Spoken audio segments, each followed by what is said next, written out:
Hi viewers, welcome to our channel. ప్రస్తుతం మనతో పాటు భరద్వాజ్ గారు సీనియర్ జర్నలిస్ట్ ఉన్నారు. వారితో ఒకసారి మాట్లాడదాం. సార్ నమస్కారం. సార్ నమస్తే అండి.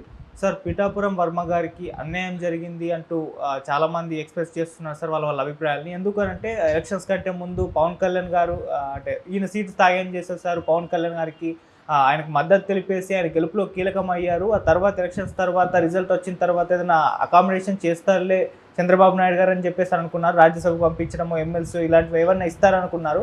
తీరా ఇప్పటి వరకు ఎటువంటి నిర్ణయం వర్మ గారికి అంటే వర్మ గారికి సపోర్ట్గా తీసుకోలేదు. ఈవెన్ ఎమ్మెల్సీ వస్తుంది అనుకుంటే అది కూడా ఇవ్వలేదు. సో ఆయనకి దెబ్బేసేసారు చంద్రబాబు నాయుడు గారు అంటూ కూడా పోస్టులు అయితే పెడుతున్నారు సార్. మరి దీనిపైన మీ ఒపీనియన్ సార్, మీరే విధంగా చూస్తారు? అంటే ఆ నియోజకవర్గంలో తెలుగుదేశం పార్టీని నిలబెట్టుకోవాల్సిన అవసరం చంద్రబాబు నాయుడు గారికి ఖచ్చితంగా ఉంటుంది.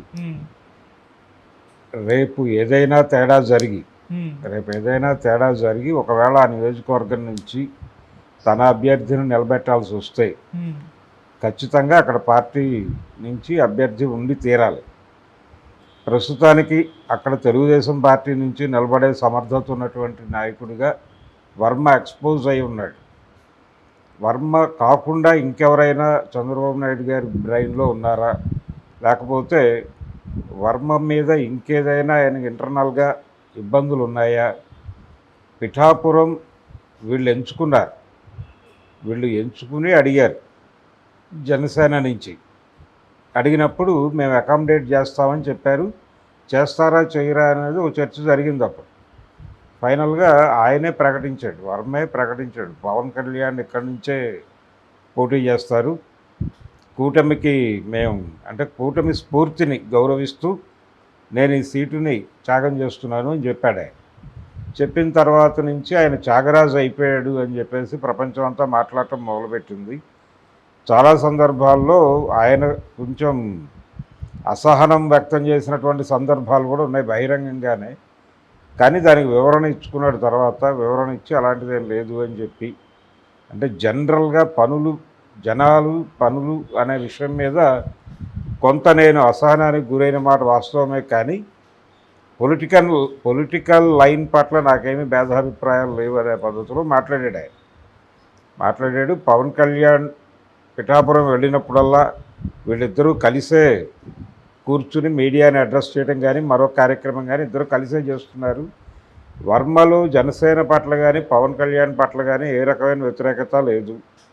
ఆయన జనసేనని బాగానే అకామిడేట్ చేస్తున్నాడు, వాళ్ళతో కలిసే ప్రయాణం చేస్తున్నాడు అనేది ఇప్పటివరకు కనిపిస్తున్నటువంటి పిక్చర్.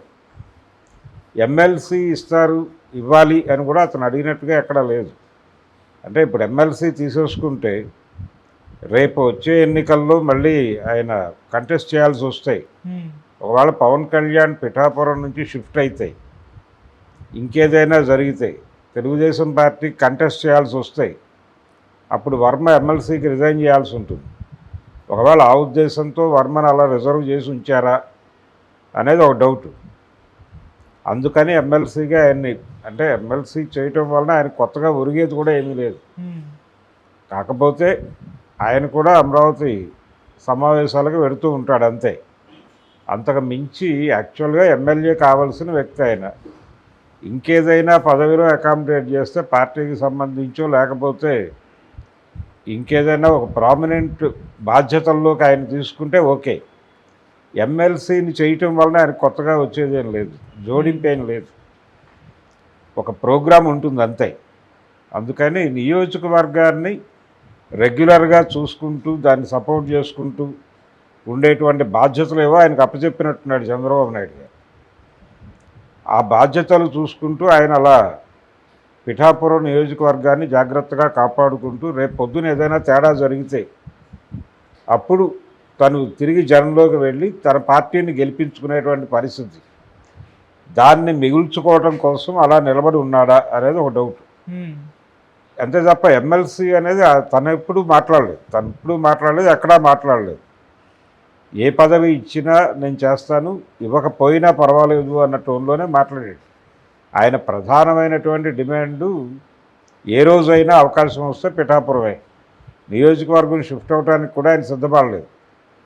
ఇదే నాకు తగిన నియోజకవర్గం, ఇక్కడే నేను పనిచేశాను, అయితే తాను చేసినటువంటి కార్యక్రమాల ఫలితాన్ని పవన్ కళ్యాణ్ అనుభవించాడు అని ఒక దశలో ఆయన మనసులోంచి ఒక మాట బయటకు వచ్చింది కానీ అది అక్కడ వరకే పరిమితమయ్యాడు. అంతకు మించి రచ్చ చేయాలని అనుకోలేదు అతను.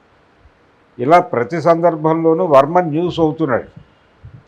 వర్మ న్యూస్ ఎందుకు అవుతున్నాడు అంటే పవన్ కళ్యాణ్కి ఆ సీటు త్యాగం చేశాడు కాబట్టి ఆయన జీవితం త్యాగరాజుగా మిగిలిపోతుందా అనేది ప్రపంచం అంతా మాట్లాడుతోంది. కానీ ఆయన ఇంకేదైనా పార్టీ నుంచి లబ్ధి పొందుతూ ఉండుండొచ్చు, అది ప్రపంచానికి తెలిసి ఉండకపోవచ్చు.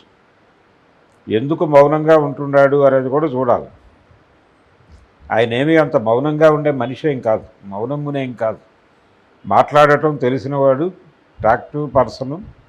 ఆయన తనకు సంబంధించిన ఏదైనా సమస్య ఉంటే నేరుగా ప్రపంచం దృష్టికి ఎలా తీసుకెళ్లాలో ఆయనకు తెలుసు. కాబట్టి వర్మ మీద ఇప్పుడు సానుభూతి చూపించటం కూడా వ్యూహాత్మకమే అనుకుంటున్నాను నేను. వ్యూహాత్మకమే అంటే వర్మ గురించి ప్రపంచం మాట్లాడుకోవాలి నిరంతరం. వర్మ చేసిన త్యాగం గురించి ప్రపంచం నిరంతరం మాట్లాడుకోవాలి. అలా లైవ్లో ఉండాలి అతను. అలా లైవ్లో ఉంటూ నియోజకవర్గాన్ని కాపాడుకుంటూ ఏ క్షణమైనా రాకూడని పరిస్థితి వస్తే తిరిగి తెలుగుదేశం జెండాను అక్కడ ఎగరేసేటువంటి బాధ్యత ఏదో అతని మీద మోపి ఆ మేరకు జరుగుతోంది. అంతే తప్ప చంద్రబాబు నాయుడు ఇంటెన్షనల్గా మనసులో ఏదైనా ఉండి లేదు వేరే ఎవరికైనా అకామిడేట్ చేద్దాం వర్మని నెమ్మదిగా పక్కకు తప్పించి ఇలాంటి స్కీమ్స్ ఏమైనా ఉంటే తప్ప సాధ్యం కాదు. ప్రస్తుతానికి చంద్రబాబు నాయుడు గారి దగ్గర అక్కడ ఇంకో ఆప్షన్ ఉందని కూడా అనుకోలేదు. ఎందుకంటే నెక్స్ట్ టైం కూడా నేను ఇక్కడి నుంచే కంటెస్ట్ చేస్తానని పవన్ కళ్యాణ్ అంటే అప్పుడు కూడా ఓర్పుగా భరించేటువంటి ఒక వ్యక్తి కావాలి. ఇప్పుడు ఎవరినో అక్కడ రైజ్ చేసి మళ్ళీ వాళ్ళు రేపు పొద్దున అందక ఇంకొక త్యాగరాజు సిద్ధమైపోయే పరిస్థితి. ఆ తలకాయ నొప్పి కంటే కూడా వర్మని మెయింటైన్ చేయటమే తేలిక. అందుకని చంద్రబాబు నాయుడు గారు కూడా వ్యతిరేకంగా ఉన్నాడని అనుకోవట్లేదు. వ్యతిరేకంగా లేడు, అలాగని పదవి ఇవ్వట్లేదు ఆయనకి. ఇవ్వకపోవడానికి ఆయనకు ఉండే రీజన్స్ ఆయనకు ఉన్నాయి. రేపు పొద్దున ఏదన్నా జరిగితే అక్కడ మనకు ఒక ఆప్షన్ ఉండాలి కదా, ఒక పర్సన్ ఉండాలి కదా అనే ఉద్దేశంతో హోల్డ్ చేసి ఉంటాడు. ఆ మేరకు ఆయనకు అర్థం చేయించి ఉంటారు. రెండో తన నుంచి డిమాండ్ అయితే రాలేదు. తన నుంచి డిమాండ్ వచ్చినప్పుడు ఖచ్చితంగా అకామిడేట్ చేసి ఉండేవాడేమో. ఆయన ఎక్కడా మాట తోలట్లేదు, ఎక్కడా పార్టీకి వ్యతిరేకంగా మాట్లాడటం లేదు. పవన్ కళ్యాణ్కి జనసేనకి కూడా అనుకూలంగానే వ్యవహరిస్తున్నాడు ప్రస్తుతానికి వర్మ గారు. అయితే ఆయన అభిమానుల పేరుతో కొంతమంది సోషల్ మీడియాలో హడావిడి చేస్తున్నారు. ఇది కూడా పార్టీ వ్యూహం ప్రకారమే జరుగుతోంది. ఆయన్ని లైవ్లో ఉంచడానికే. ఆయన్ని లైవ్లో ఉంచుతారు. ఆ నియోజకవర్గం వర్మ గారి చేతుల్లోనే ఉంటుంది. వర్మ గారు తెలుగుదేశం పార్టీని పిఠాపురంతో లింక్ చేస్తూ ఈ జరుగుతున్నటువంటి కార్యక్రమాలన్నీ చంద్రబాబు నాయుడు గారు ఇస్తున్నవే, చంద్రబాబు నాయుడు గారు ఆశీర్వాదంతోనే ఈ అభివృద్ధి పనులన్నీ జరుగుతున్నాయి అనేది నిరంతరం ప్రజల్లోకి తీసుకెళ్ళి తెలుగుదేశం పార్టీని కూడా బతికించుకోవాలి. లేకపోతే అది జనసేనకి పర్మనెంట్ నియోజకవర్గంగా మారే ప్రమాదం ఉంటుంది. ఆ ప్రమాదాన్ని నివారించే బాధ్యత అప్పచెప్పి అక్కడ పెట్టారు. ఆయన ఆల్రెడీ పనిలో ఉన్నాడు. ఆయన ఇప్పుడు కొత్తగా ఎమ్మెల్సీ ఇవ్వక్కర్లేదు ఆయన. Okay sir, thank you so much sir. Thank you.